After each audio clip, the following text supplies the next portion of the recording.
A finales del siglo XIX, la tradición esotérica adquiría popularidad en Occidente.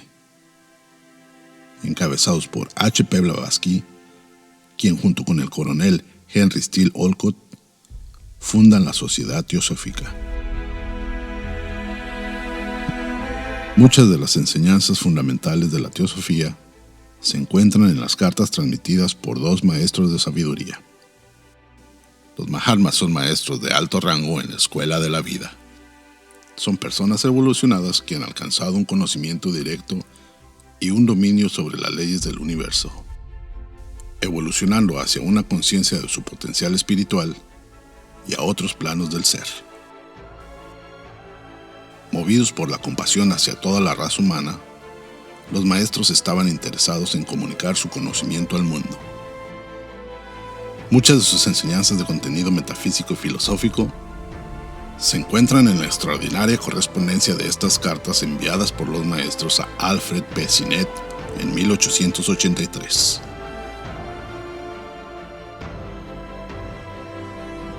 Hacemos la invitación para unirse al estudio de las cartas de los Mahatmas los días martes a las 11:30 horas del centro de México. Impartido por Enrique Reich, doctor en psicología, autor y conferencista internacional, donde analiza los aspectos fenomenales del contenido de las cartas y comenta su impacto posterior en la sociedad teosófica.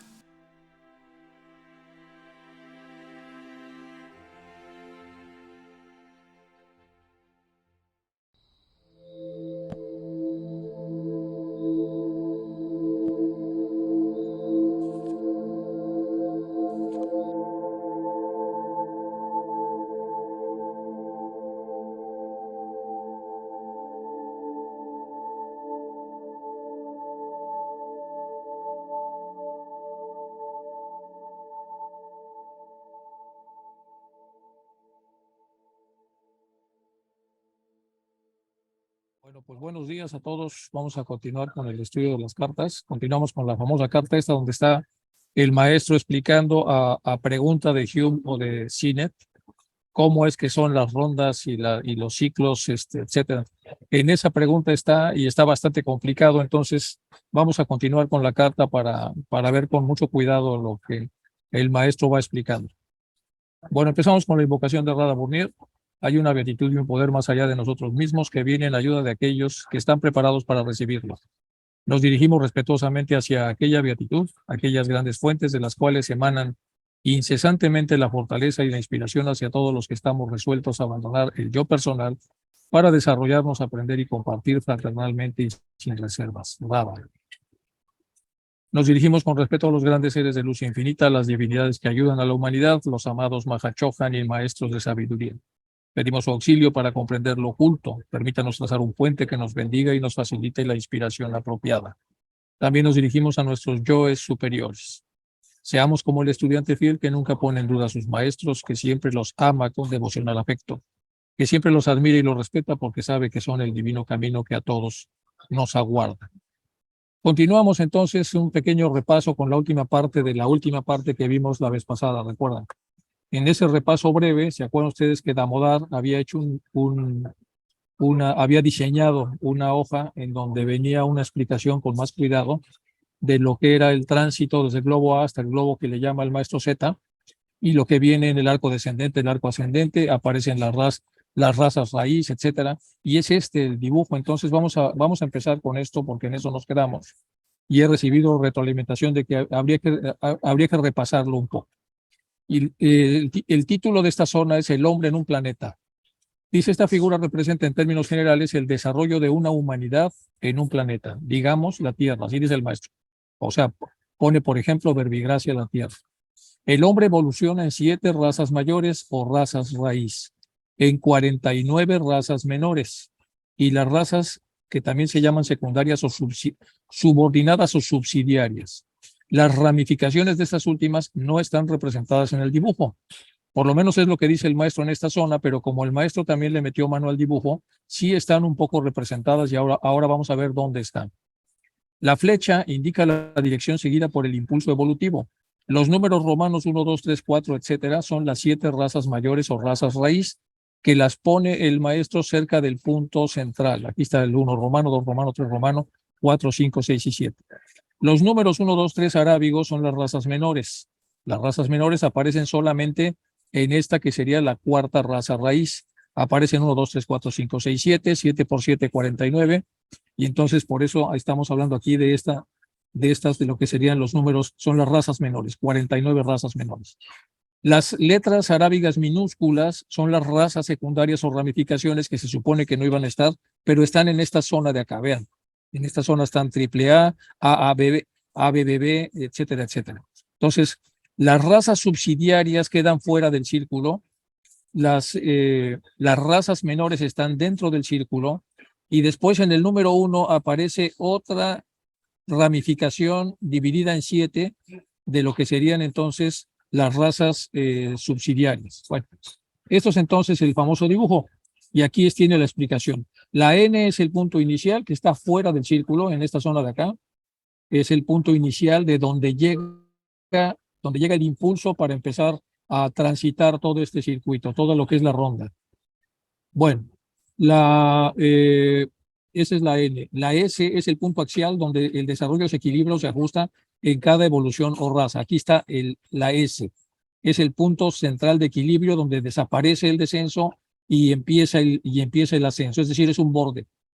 Luego tenemos el desarrollo se usa en la evolución de cada raza. E son los puntos ecuatoriales. Aquí están los puntos ecuatoriales que dividen en dos la estructura superior y la estructura inferior, tanto del arco descendente como del ascendente. Y luego esto es interesante porque dice lo siguiente, los puntos donde el arco descendente, el intelecto deja atrás a la espiritualidad, esto es el ascendente, o donde la espiritualidad deja atrás al intelecto. Es decir, cuando pasamos esta frontera, los porcentajes de 49.999 que tiene que ver con el intelecto sobrepasan el 50% porque a partir de este punto ya va ganando el intelecto y perdiendo la espiritualidad. Luego tenemos el punto de inversión mínimo, que es a la mitad del 4, y después en esta subida aquí, cuando llegamos al siguiente punto polar, la espiritualidad, el desarrollo del intelecto. Bueno, este es el famoso esquema de Damodar. Dice, lo que antecede está escrito de la mano de Damodar, el resto es de la mano de KH, el maestro. Viene una explicación. Y en la postdata, con la prisa de Damodar hizo un dibujo algo inclinado, aclara el maestro, fuera de la perpendicular, pero servirá como un apunte imperfecto. Lo dibujó para representar la evolución en un solo planeta, pero yo he añadido una palabra o dos para que también pueda aplicarse, si es así, a una cadena entera manvantárica de mundos. Es decir, este es un ejemplo para prácticamente todo lo que nosotros quisiéramos entender acerca de las rondas y los ciclos, etcétera, etcétera. Ahora vamos a ver lo mismo. Esto es una ampliación del mismo dibujo.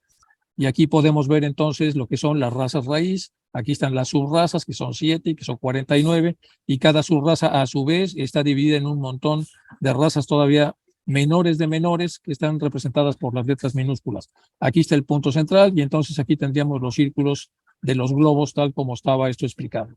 Si nosotros le ponemos un poco de más imaginación y emparentamos con este dibujo, entonces de acuerdo a como nos lo está enseñando el Damodar y el maestro, estamos nosotros recién saliendo apenas del punto menor que está en esta zona de acá, y como está en esta zona menor del punto que está para acá, es decir, acabamos de salir de lo más bajo, y estamos recién empezando a hacer el reingreso, es decir, todo lo que sería el arco ascendente. Aquí están estos números que representarían lo que el maestro pone en esta zona de acá, y luego estarían, aunque no están aquí diferenciados, todos los puntos, pero bueno, al final es tratar de hacer el mismo dibujo con algún ejemplo adicional. Bueno, las vamos con las equivalencias. Aquí esta es la quinta raza raíz que aparecería en esta zona de acá. Estas de acá son las subrazas, las razas accesorias, es decir, las encarnaciones accesorias. Y en la parte de arriba tenemos entonces a las razas menores, que son el número de 47 en prácticamente todo lo que es la ronda. Bueno, entonces tenemos la ronda. Sin embargo, el tema de la ronda que ayer se presentó en la clase de Isaac, por un lado, en el glosario sí dice que la ronda solo debe aplicarse a todo este circuito, pero En las cartas de los maestros también hablan de rondas menores, no necesariamente a lo que se circunscribe este circuito. O sea, tenemos un problema ahí de interpretación, pero bueno, todos entendemos que es lo mismo. Hay un circuito grande de razas raíces, hay circuitos menores dentro de las razas raíces, que son estos, y hay circuitos todavía menores que son las subrazas. Bueno, entendido esto, entonces vamos a ver un poco más de detalles a este respecto. Cosas que nos faltaba ver y que han preguntado. ¿Qué pasa cuando se termina toda la ronda mineral y vamos a entrar a la ronda vegetal? ¿Qué es lo que sucede? Ya lo habíamos visto de acuerdo al ejemplo que había puesto el maestro. ¿Se acuerdan ustedes con lo que es el piano y con lo que es la escala de piano y las octavas?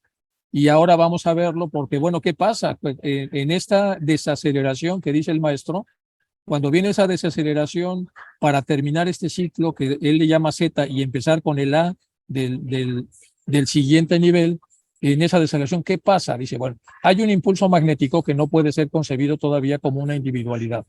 Entra en la segunda esfera, en el mismo reino, el mineral, al cual perteneció la esfera y sigue ahí la ronda de encarnaciones minerales, pasando luego a la esfera 3. Para él, nuestra Tierra es todavía una esfera de necesidad.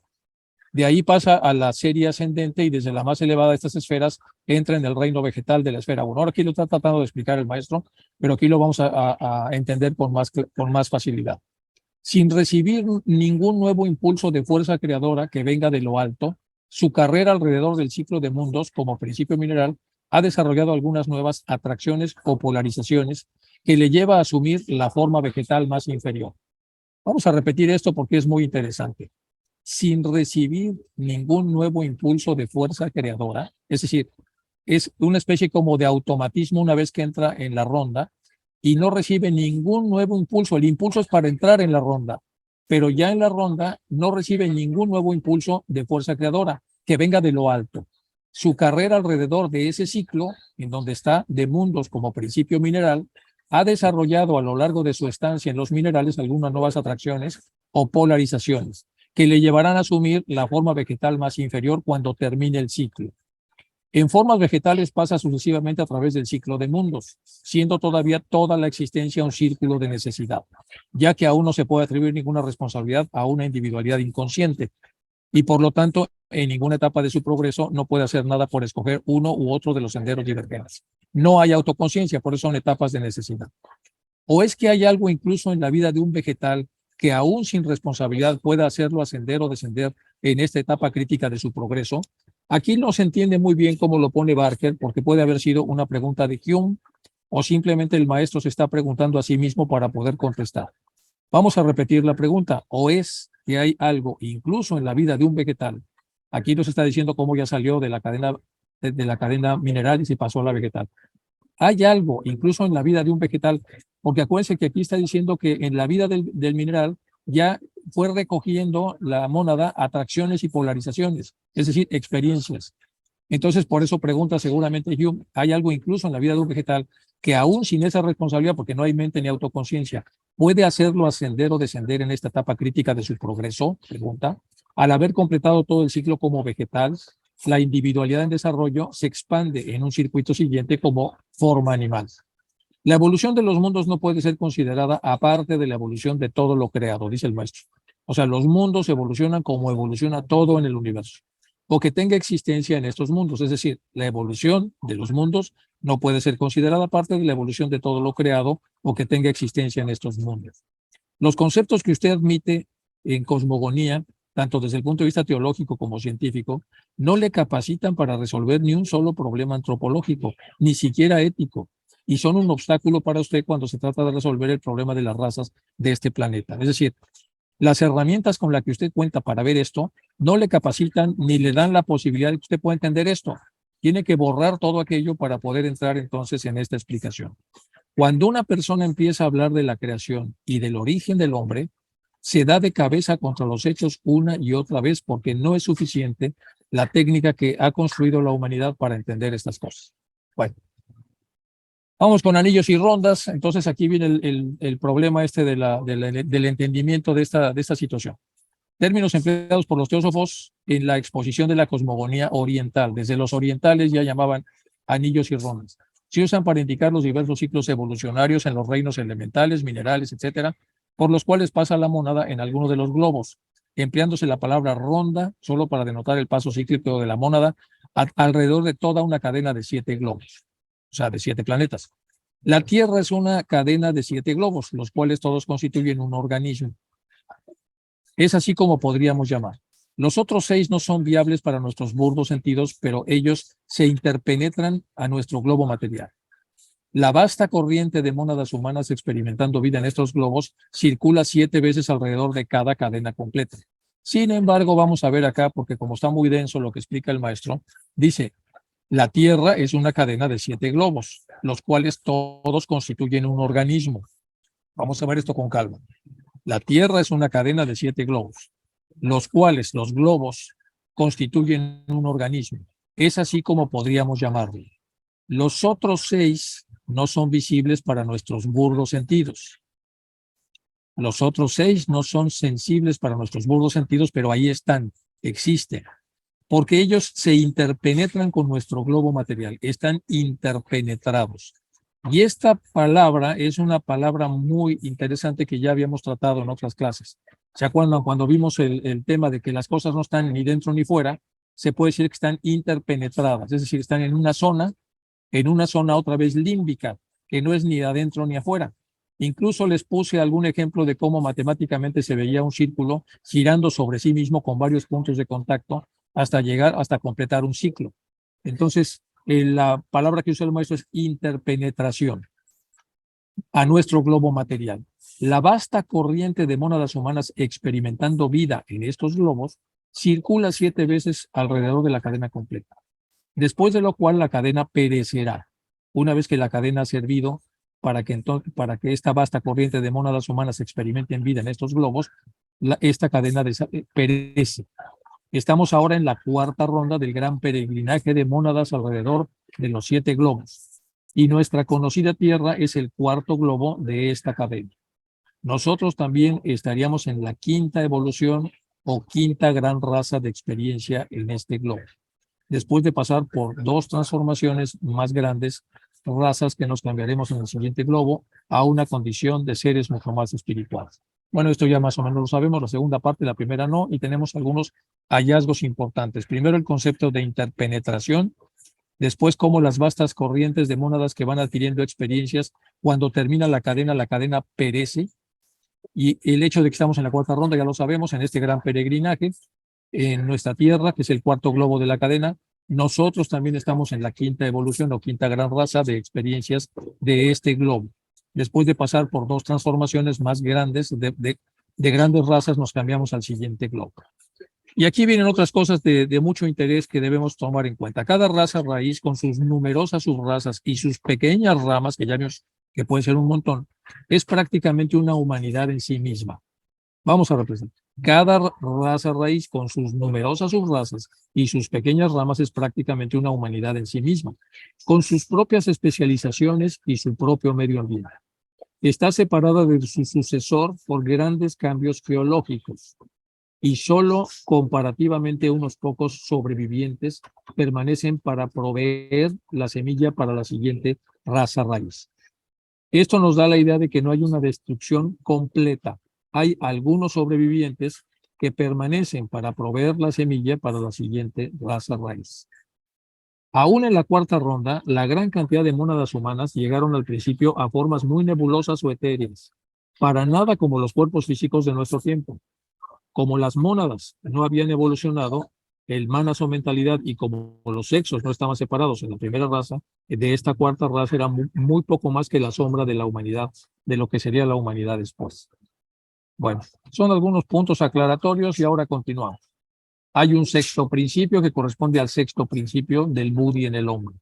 Para evitar confusiones, recuerde que al considerar la cuestión desde el lado de la escala descendente, el abstracto, y aquí da una orden o una regla, dice, todo principio eterno será numéricamente designado el primero y el universo fenomenal el 7º. Es decir, se debe nombrar del 1 al 7 cuando vemos de arriba a abajo. Es decir, todo principio eterno numéricamente será designado como primero.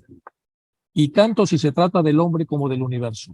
Mirado desde el otro lado, es decir, del hombre hacia arriba, el orden numérico sería exactamente a la inversa. Es decir, si lo vemos del hombre hacia arriba, entonces el principio del el plano físico es el número 1 y el atma es el 7. Si lo vemos del universo hacia abajo, deberá ser entonces el atma 1 y el cuerpo físico el 7. Pero no se nos autoriza a nombrarlo, excepto entre los iniciados. Sin embargo, puedo señalar que está relacionado con el proceso del más elevado intelecto. Llamémosle N. ¿Y cuál es ese N? Pues el N aparece aquí y es un intelecto especial que genera las coordenadas para que la cadena pueda y el ciclo pueda más o menos realizarse. Entonces, por eso dice, llamémosle N, no se nos ha permitido hablar más del tema, pero ya algo se habló en el famoso dibujo que nos habían presentado. Bueno, vamos a continuar con lo que tiene esta carta, que es compleja. Además de estos, por debajo de todas las actividades del universo fenomenal, existe un impulso energizador procedente de X, llamémosle Y. Plantada algebraicamente nuestra ecuación se leería, por lo tanto, así, y aquí esto aparece otra vez como un poco difícil de entender. Entonces, por debajo de todas las actividades del universo fenomenal, existe un impulso energizador que procede de X, pero dice, llamémosle Y. Procede de X podría referirse al mundo inmanifestado, y entonces, si procede de X y dice, llamémosle Y, entonces Y sería el número 1, nos acaba de dar una idea de que tenemos que ir de arriba hacia abajo como número 1, tendríamos Y es 1, N es 2, E 3, D 4, 5, 6 y 7 hasta el A. Y de esa manera entonces tenemos lo que sería una fórmula. Y la fórmula, según entiendo yo, sería esta, en donde aparece que todo esto en realidad está contenido en X, pero que numéricamente va desde Y, que sería, por eso dice, esta fuerza, vamos a leer otra vez para que vean, tratar de entender la fórmula que nos pone el maestro. Además de esto, por debajo de todas las actividades del universo fenomenal, por debajo de todas las actividades del universo fenomenal, o sea, lo que sustenta y está por debajo, no está en el universo, existe un impulso energizador. Hay una fuerza que energiza y que está por debajo de todas las actividades del universo y que procede de X y dice, llamémosle Y. Plantada algebraicamente, nuestra ecuación se leería, por lo tanto, así. De X procede Y, N, E, D, C, B y A. Y entonces, ¿qué quiere decir? Esta es la primera manifestación y después nos vamos hacia abajo. Es lo que podríamos entender como esta fórmula. Bueno, una vez que nos comparte esta fórmula y nos ha develado de alguna manera en la parte anterior, como ya habíamos visto, el misterio de N común, el misterio de N yo lo entiendo otra vez como algo que está interconectado. Otra vez para usar el término específicamente que utilizó el maestro, es interpenetrado. Esta es una zona de interpenetración, que es una elaboración que yo hago, es una interpretación, y como es una zona de interpenetración, quiere decir que no está ni dentro ni fuera. Y si no está ni dentro ni fuera, entonces no puede realizarse ni de una ni de otra manera. Bueno, vamos a continuar ahora acá. Cada una de estas letras representa, por así decirlo, el espíritu o abstracción de lo que usted llama elementos. Y aquí explica el maestro, su pobre inglés o su pobre lengua no me proporciona ninguna otra palabra más que elemento. Este espíritu preside la evolución durante todo el ciclo manvantárico en su propio departamento. Vamos a leer otra vez. Cada una de estas letras representa, por así decirlo, al espíritu o abstracción de lo que usted llama elementos. Su pobre inglés no me proporciona ninguna otra palabra. Este espíritu preside la evolución durante todo el ciclo manvantárico en su propio departamento. Es la causa inspiradora, vivificadora, impulsora y evolutiva detrás de las innumerables manifestaciones fenomenales de este departamento de la naturaleza. Vamos a leer otra vez. Es la causa, las letras, la fórmula que está aquí, son la causa de la inspiración, de la vivificación, del impulso y de la evolución detrás de las innumerables manifestaciones fenomenales. Entonces tiene que ver con, es una causa inspiradora, da vida, vivificadora, impulsora, da impulso, y todo lo lleva a una evolución, y todo eso está detrás de las innumerables manifestaciones fenomenales de este departamento de la naturaleza. Vamos a desarrollar la idea con un solo ejemplo. Tenemos el fuego, que estaría representado por la letra D. el principio original ígneo residente en X. Es decir, el principio de X que tiene que ver con lo ígneo está representado en esta fórmula por la letra D. Es la causa fundamental de toda manifestación fenomenal del fuego en todos los globos de la cadena. Hay fuegos sutiles y hay fuegos densos. El maestro también lo aclara. Acabamos de pasar por el punto donde el fuego es la mayor densidad posible. Más adelante lo va a decir en la carta. Y nosotros estamos saliendo del fuego de mayor densidad para empezar a conocer el fuego, aquel fuego que va perdiendo densidad por ya no estar en las porciones más bajas de la estructura de la cadena. Las causas inmediatas son los agentes ígneos, secundarios, evolucionados, que dirigen respectivamente los 7 descensos del fuego en cada planeta. Teniendo cada elemento los 7 principios y cada principio los 7 subprincipios, y estos sus agentes secundarios, antes de actuar así, se han convertido a su vez en causas primarias. Todas estas entonces van en secuencia porque se convierten en causas primarias de lo siguiente. Vamos a ver otra vez. Hablando del ejemplo de lo ígneo, las causas inmediatas son los agentes ígneos, secundarios evolucionados que dirigen respectivamente los 7 descensos del fuego en cada planeta. Es decir, el fuego va a ir descendiendo a través de causas inmediatas y se va a ir haciendo más denso.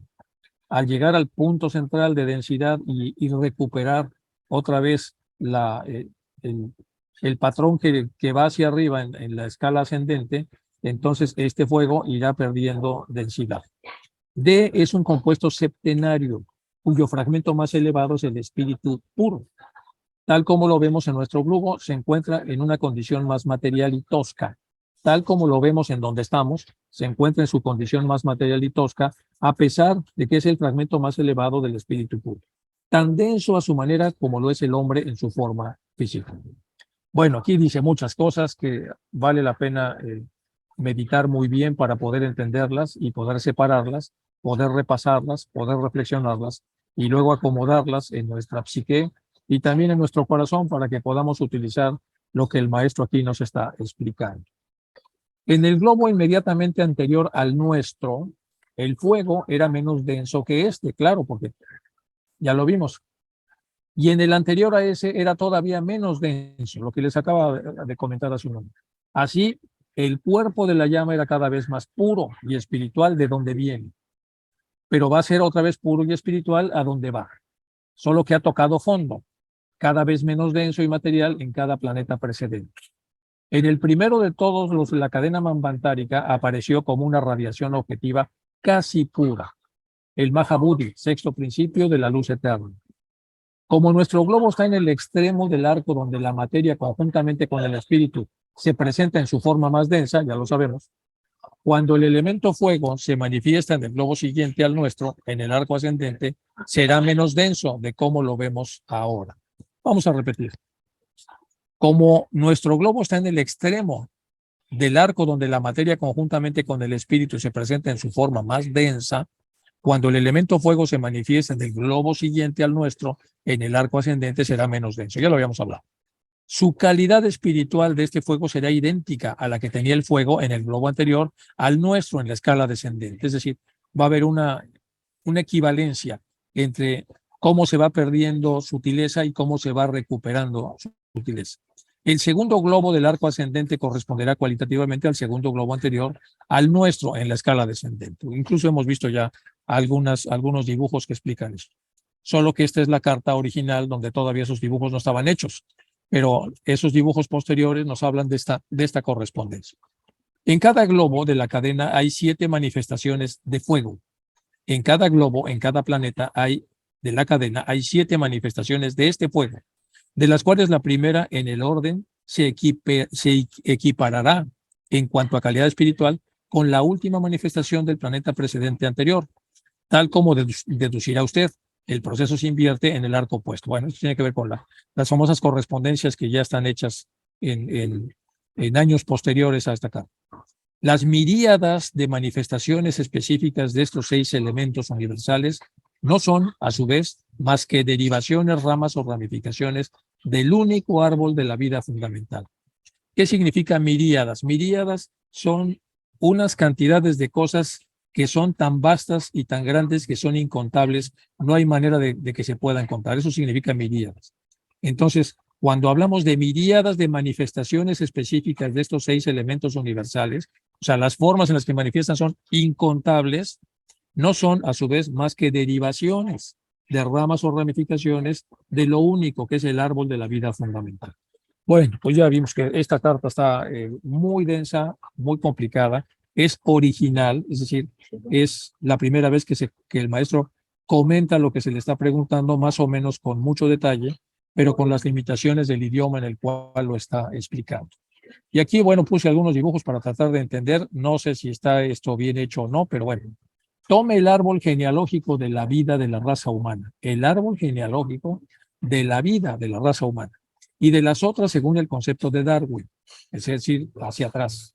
Y teniendo siempre en cuenta el sabio adagio antiguo de que como es abajo es arriba, saben de los, es decir, el sistema universal de correspondencias, trate de comprender por analogía y así verá usted que hoy en día en esta tierra actual existe un espíritu semejante en cada mineral y etcétera, en cada vegetal, en cada animal. Esta es de una foto que está en un libro de la Universidad de Alicante y estamos viendo los minerales que van de más burdos a más refinados. Esto no sé si se puede equiparar. Es un ejemplo que estoy poniendo yo para tratar de aplicar lo que el maestro dice, pero probablemente no sea correcto. Simplemente tómenlo. Esto no lo tomen como una realidad, sino como algo que el que lo está analizando trata de analizar para poderlo compartir. Entonces, hay unos pedruscos que se llaman muy angulosos, que están totalmente burdos. Luego evolucionan, entiendo yo, a otros que se llaman angulosos, al menos burdos. Después subangulosos, ya están mucho menos burdos. Luego subredondeados, que sería como la cuarta, aquí es donde estaríamos nosotros. Y de subredondeados aparecen luego después redondeados, después muy redondeados y luego completamente redondeados, que ya no aparece acá. Es decir, hay una clasificación que podemos hacer de la escala mineral que va de más burda a menos burda. Y dice el maestro, diré más, cada grano de arena, cada pedrusco, que es lo que viene acá, o roca de granito, ese espíritu cristalizado está metido ahí, la mónada, o petrificada temporalmente. Usted duda, tome un tratado elemental de geología, que es lo que hice yo acá, y vea lo que afirma la ciencia sobre la formación y crecimiento de los minerales. ¿Cuál es el origen de todas las rocas sedimentarias o ígneas? Tome un trozo de granito o de piedra arenisca y encontrará que el primero está compuesto de cristales y la segunda de granos de diferentes piedras. Las rocas o piedras orgánicas formadas con los restos de lo que una vez fueron plantas y animales vivos no nos sirven para el propósito de este momento. Son las reliquias de evoluciones consecutivas, mientras que ahora no estamos interesados más que en las evoluciones primordiales. Bueno, ahora bien, las rocas sedimentarias e ígneas están compuestas, las primeras de arenas, gravas y barro, son estas de acá, las últimas de lava. No tenemos pues más que buscar el origen de ambas. ¿Qué encontramos? Que una fue compuesta por 3 elementos, más o menos exactamente por 3 manifestaciones de distintos elementos únicos, tierra, agua y fuego, y la otra fue compuesta de manera similar, aunque bajo condiciones diferentes, de la materia cósmica, la imaginada materia prima en sí, una de las manifestaciones, sexto principio, del elemento único. Bueno, ¿cómo podemos durar que un mineral contiene en sí una chispa de lo uno, como todo lo demás en esta naturaleza objetiva, si observamos con cuidado? Y aquí, bueno, esto lo tomé de un libro peruano, que ya saben ustedes que el Perú tiene una larga tradición en mineralogía y por lo tanto tienen muchos tratados geológicos. Y aquí ponen entonces, en geología se llama roca el material compuesto por uno o varios minerales como resultado final de los diferentes procesos geológicos. Es una roca. El concepto de roca no se relaciona necesariamente con la forma compacta o colisionada, que se llaman gravas, arenas, arcillas, incluso petróleo. Todo ello son rocas. Bueno, aquí tratando de poner en relación a lo que estaba diciendo el maestro, pero hace 100 y pico de años. Esto es mucho más moderno. Y aquí están las rocas sedimentarias, se constituyen por diagénesis y por compactación, aquí están. Luego las rocas metamórficas, las metamórficas, cualquier roca que sea producido por la evolución de otra anterior, que es donde estaríamos haciendo la escala más o menos ascendente, y luego las rocas ígneas, las que tienen que ver entonces son granitos, lavas y basaltos. Bueno, estos entonces, como para tratar de dar un ejemplo también, y que podamos ver sobre todo en las metamórficas, todo el sentido evolutivo, por lo menos visual que tienen, pero también desde el punto de vista de los minerales que contienen. Bueno, eso para tratar de seguirle el paso al maestro cuando está explicando esto. Y para el caso de este libro, aquí aparece Perú, Geología 1, Naturaleza. Bueno, aquí está la liga para el que quiera ver y bajar todo el libro, porque el libro es gratuito y se puede bajar y podemos hacer lo que el maestro dice, entrar un poco en el conocimiento de cómo está la clasificación de estos pedruscos para que a través de eso podamos entender que algo hay que los mueve a hacer este proceso evolutivo. Bueno, aquí está lo mismo, vamos a hacer una equiparación muy anguloso, sería pues el globo A, el B, el C, el D, el E y el F. El G ya no aparece acá, pero sería un pedrusco totalmente redondo. Y aquí esto equivaldría dentro de este circuito a la letra A. En la D estaría más o menos representaría a esta. Y otra vez en la G, cuando ha terminado el ciclo, ya representaría. Es decir, hubo una transformación paulatina de las rocas, en este caso de los minerales a través de la manifestación como roca, desde lo más burdo hasta lo más sofisticado, pero esto es, repito, una interpretación a lo que está diciendo el maestro en prosa y que estoy tratando de darle imágenes, pero probablemente pueda estar yo equivocado. Continuamos con la carta. Bueno, cuando empieza el Pralaya, ¿qué ocurre con el espíritu que no se ha abierto camino hasta el hombre? Aquí pareciera que es otra pregunta de Hume. Cuando empieza ya el Pralaya, el acto de dormir, cuando ha terminado todo, cuando va a descansar, cuando viene el otro ciclo que corresponde al Manvantara, ¿qué ocurre con el espíritu que no se ha abierto camino hasta el hombre? Contesta el maestro, el periodo necesario para completar los 7 anillos locales o terrestres, o llamémosle de un globo, por no hablar de las 7 rondas de los Manvantaras menores, seguidas de las 7 pralayas menores, porque para cada manifestación de lo que vemos en los dibujos, también hay idéntica cantidad de tiempo de pralayas para cada uno de estos movimientos.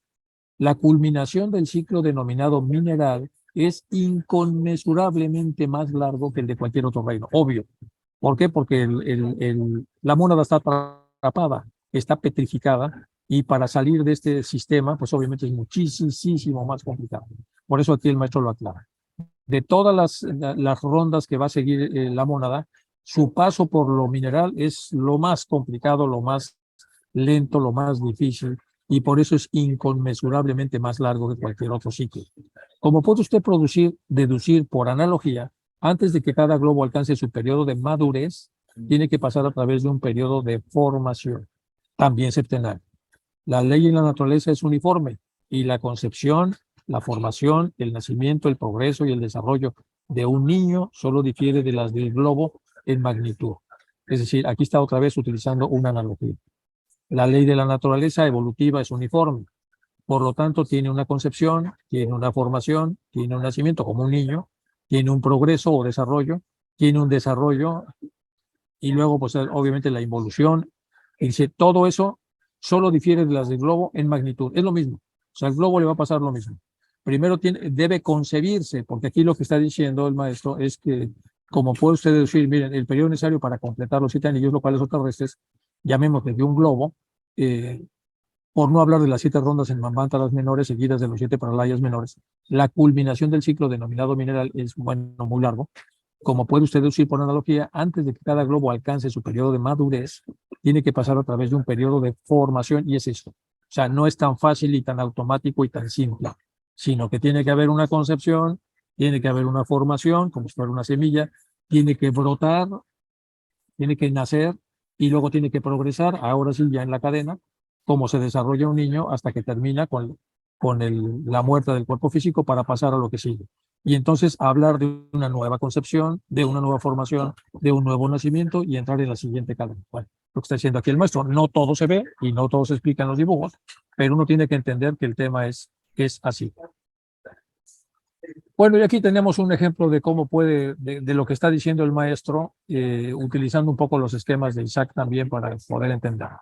Aquí tenemos la seidad, el primer logos inmanifestado, el segundo espíritu materia, y el tercero sabiduría creativa, donde aparece Mahat la mente, los primordiales, los lipicas y hacia abajo. Entonces, esto podríamos decir que es la seidad, luego lo que es si utilizamos los pasos que dice acá, la concepción y la formación, y después el nacimiento, que ya sería esta parte de acá, y después del nacimiento, la evolución y el desarrollo, que es esto. O sea, al final lo que está diciendo el maestro, que tanto en lo mayor como en lo menor se va a repetir ese proceso, la formación de cadenas, pero también en el nacimiento de un niño. Entonces, el nacimiento de un niño, el nacimiento de una planta a través de una semilla que germina y que se planta, el nacimiento de todo, o sea, todo va a seguir la misma proporción. Este es un dibujo muy interesante que habla de lo mismo, la cadena planetaria antecesora a la cadena lunar, que es la ronda 7, y acá, aquí aparecen todos cómo llega este paralaya final planetario, donde se está haciendo. ¿Qué se está haciendo en ese paralaya? Pues otra vez esto. Es en ese paralaya la planificación para que ocurra la concepción y de esa se derive la formación. En estos sistemas paralágicos de formación aparece todo para que regresen otra vez. Son paralayas menores, que es donde habíamos visto que se desacelera esta estructura para recuperar otra vez un impulso que vuelve hacia la cadena que sigue, etcétera, etcétera. Es un dibujo nada más para poder explicar esto. Este es otro diagrama muy interesante, como aquí vamos viendo, si vamos poniendo crucecitas a lo que ya pasamos los seres humanos, pues ya pasamos por la ronda 1, por la ronda 2, por la ronda 3, estamos en la 4, aquí están las razas raíces, y andamos por aquí. Acabamos de pasar del fondo, fondo, fondo, fondo. Y en esta estructura tenemos a las razas etérica, hiperbórica, lemuriana, Atlante y Aria actualmente, y luego nos espera esto. Todavía nos espera un buen plan. Las razas de los 7 periodos terrestres es otra imagen respecto a lo que el maestro ya estaba comentando. Luego, los 2 planos superiores pueden concebirse existencias antes de la formación del sistema solar. Ahora vamos a ver lo mismo a la luz de un sistema solar. Bueno, es el cosmos ya solar, y aquí tenemos el cosmos universal. Esta es la materia cósmica con K, es decir, del cosmos universal, y aquí está la materia cósmica con C, es decir, del sistema solar.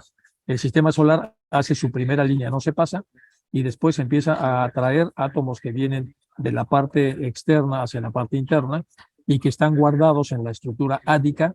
Entonces, en la parte anupadáquica son botados a la estructura de manifestación, y en la parte átmica empiezan de alguna manera a funcionar ya en este sistema.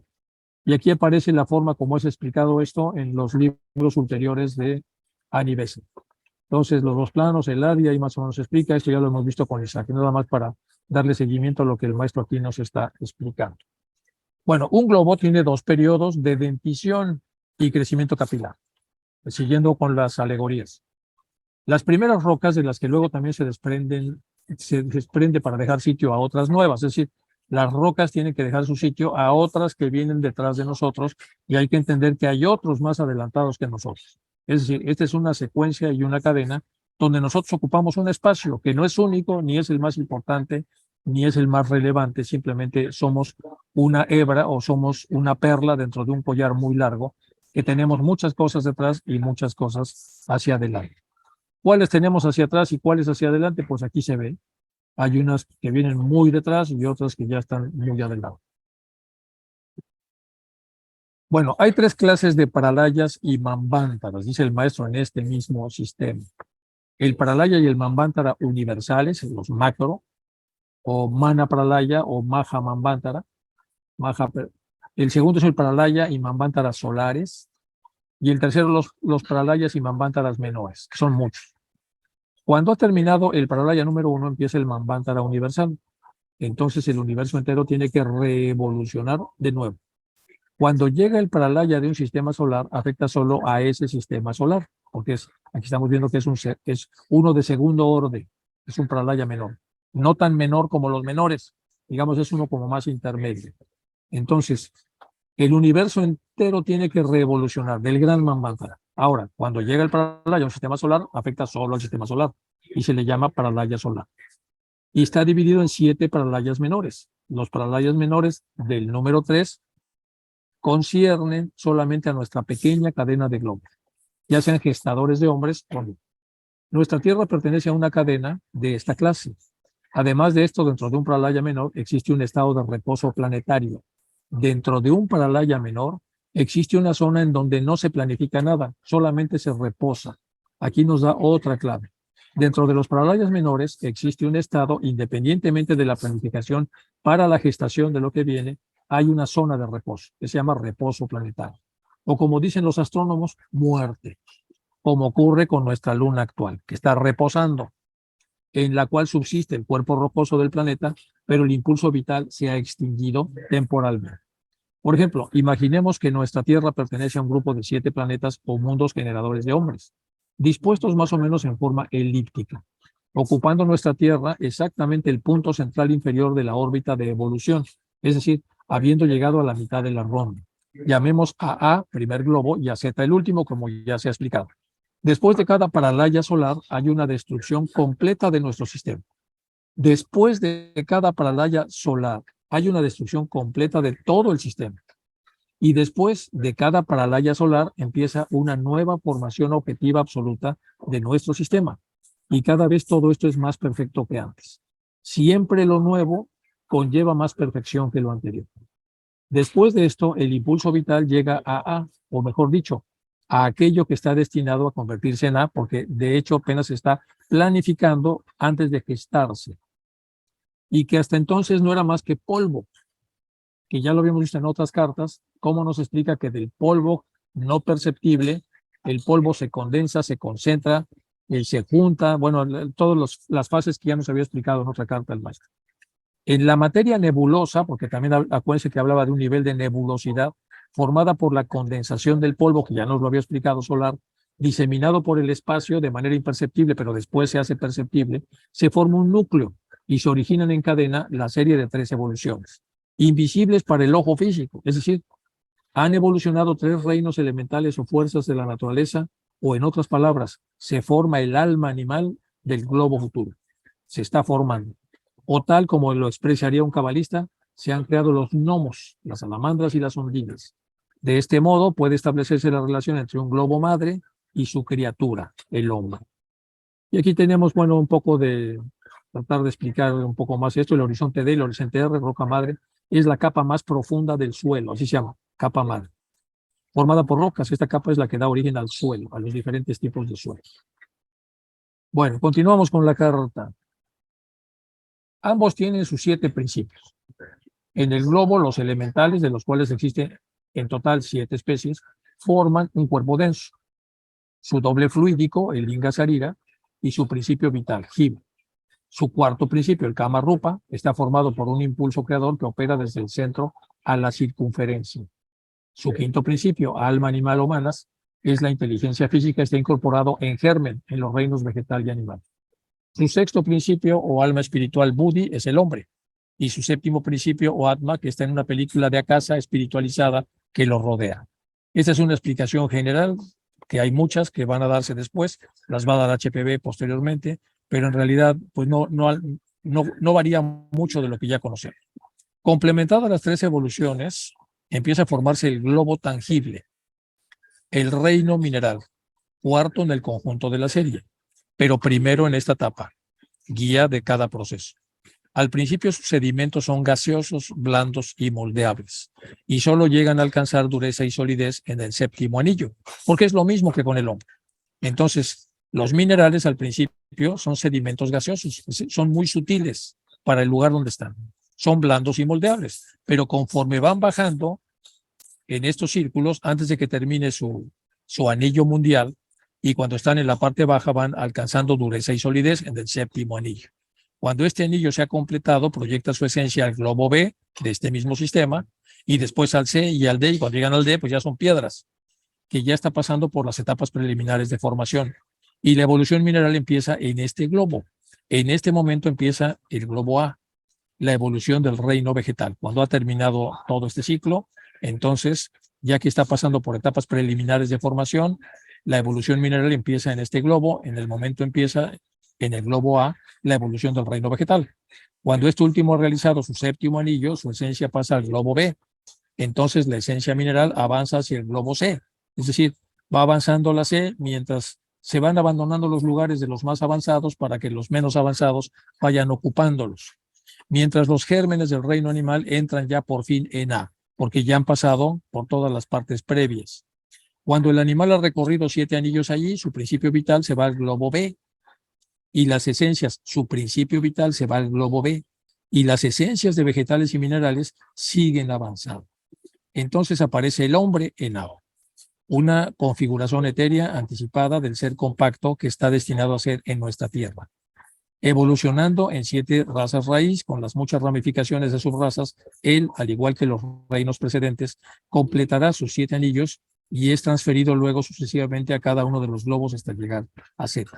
Y aquí está más o menos la división que todos conocemos. Hay que poner especial atención en esta narración, que yo espero en la siguiente clase volver a tocarla con mucho detalle para que podamos comprender mejor lo que el maestro está explicando en esta zona.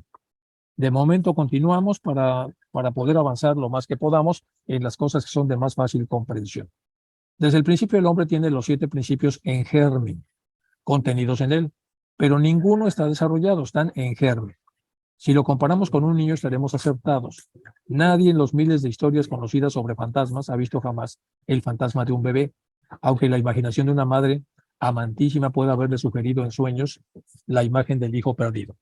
Y esto es muy sugerente. En cada una de las rondas, el hombre desarrolla totalmente uno de los principios. Una ronda, un principio. La primera ronda, su conciencia en nuestra tierra está embotada, es endeble e inconsciente, parecida a la de un niño pequeño. En la primera ronda, la conciencia está pues, muy dormida, embotada. Al llegar a nuestra tierra, la segunda ronda se ha hecho responsable hasta cierto grado. Ya evolucionó.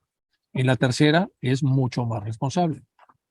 En cada etapa y en cada ronda su desarrollo va a la par con el del globo en el cual se encuentra. Al arco descendente desde A hasta nuestra tierra se le llama el oscuro. Al arco descendente desde la letra A hasta nuestra tierra se le llama todo ese periodo oscuro, ciclo oscuro, arco oscuro. Al ascendente hasta Z, el luminoso. Es decir, tenemos entonces una parte del ciclo que se llama oscuro y una parte del ciclo que se llama luminoso, y nosotros recién estamos entrando en esa parte luminosa. Nosotros los hombres de la cuarta ronda estamos alcanzando ya la segunda mitad de la quinta raza de nuestra cuarta ronda humana, mientras que los hombres de la quinta ronda, los pocos que han llegado anticipadamente, no obstante y pertenecer a su primera raza, o más bien clase, son sin embargo inconmensurablemente superiores a nosotros. Los que nos adelantan pues están mucho más desarrollados que nosotros, espiritualmente que no intelectualmente, ya que habiendo completado el desarrollo de este quinto principio, el alma intelectual, han llegado más cerca que nosotros y están en más estrecha relación con su sexto principio o buddhi. Desde luego son muchos los individuos que ya están diferenciados en la cuarta ronda, ya que los gérmenes de los principios no se desarrollan en todos por igual, pero esta es la regla.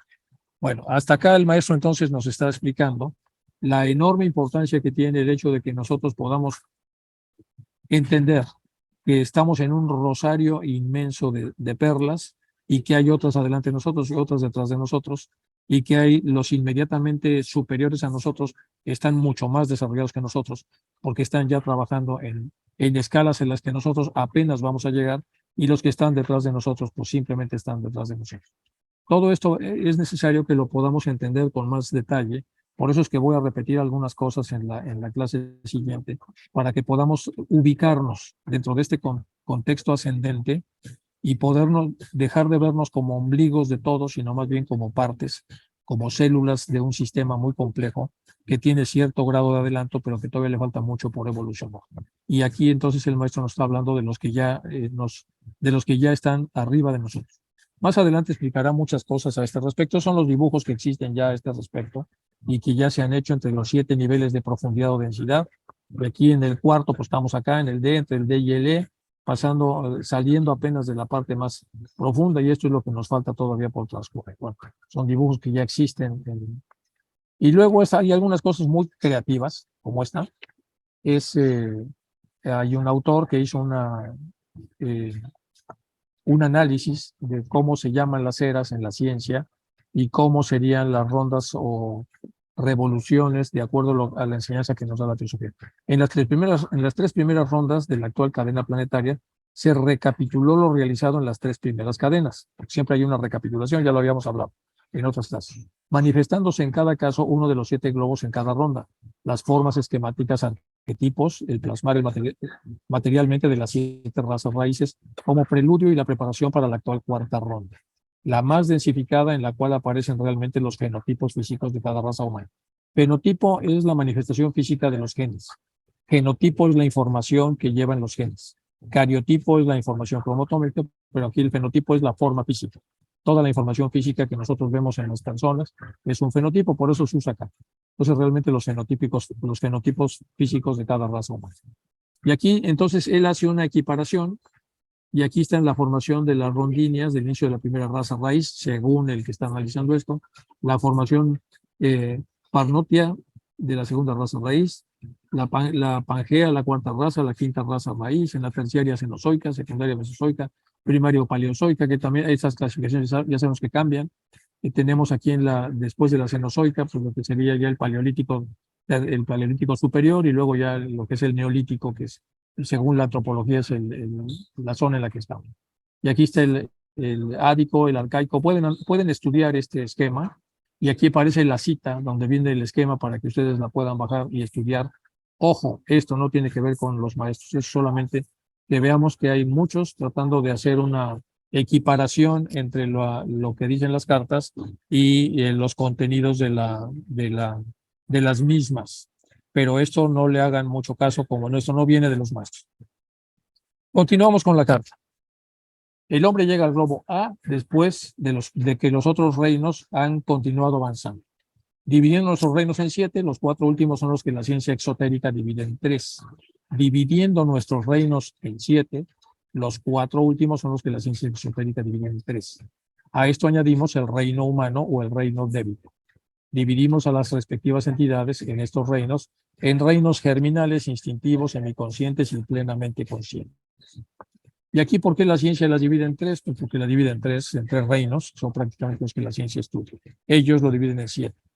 Cuando todos los reinos hayan alcanzado el globo Z, el globo final, no seguirán adelante para volver a entrar en A, precediendo al hombre, sino que de acuerdo con la ley de aminoración que opera desde el punto central, o sea, desde la Tierra, hasta Z, y que equilibra un principio de aceleración en el arco descendente, estos reinos habrán terminado precisamente su respectiva evolución de géneros y especies cuando el hombre alcance su máximo desarrollo en el globo Z, en esta o en cualquier otra ronda que le toque terminar. Aquí tenemos otra vez el tema de aceleración y desaceleración, que ya nos había explicado cuando nos había puesto el ejemplo del piano que está en la casa del maestro Cage. Y entonces, ¿se acuerdan ustedes que habíamos visto en tanto las comas, los tonos y semitonos, como hay zonas de desaceleración? 2, después de la primera triada de notas, que son do, re, mi, y después el cuaternario que sigue, entre el último del cuaternario, que es si, y hasta el siguiente do octavado, hay otra zona de desaceleración que tiene mucho que ver con lo que aquí el maestro ya está explicando otra vez. Bueno, la razón de ello se encuentra en el periodo de tiempo extremadamente más largo que ellos necesitan para desarrollar sus infinitas variedades cuando se comparan con el que necesita el hombre. Voy a dejar hasta acá porque este estudio es complejo. Para poder arrancar la siguiente vez, no nos queda mucho, nos quedan todavía algunas cosas. Todo esto es de la misma carta y ahí se termina antes de la carta 16. Yo espero la siguiente volver otra vez a hablar desde aquí, desde esta zona. Vamos a repetir desde esta zona para tratar de darle más aire, más espacio, más explicación. De ahí nos brincamos esta que ya vimos que es más sencilla. Estas son imágenes que existen, que no les vamos a hacer mucho caso. Y continuamos con esta y continuamos entonces con todo lo que sigue después. Bueno, pues vamos a dejar hasta acá entonces el estudio del día de hoy. Pero ya vieron que es una forma maravillosa la que tiene el maestro de irnos compartiendo cosas que no son fáciles de observar ni de explicar, porque el idioma no ayuda mucho. Y aunque ya las hemos estado viendo de muchas formas en las clases de Isaac o en las lecturas que hacen en las logias, pues no deja de ser interesante que esta es como la primera vez que se contestan ciertas preguntas a estas dos personas y los maestros hacen un esfuerzo, porque acuérdense que ya en otras cartas hemos visto que dice el maestro Cach que le cuesta un trabajo monumental transformar esto en el idioma inglés y luego ya pasárselo al Chela para que a su vez lo pueda precipitar sobre la carta y siempre con la esperanza de que el que lo va a leer más o menos lo medio entienda.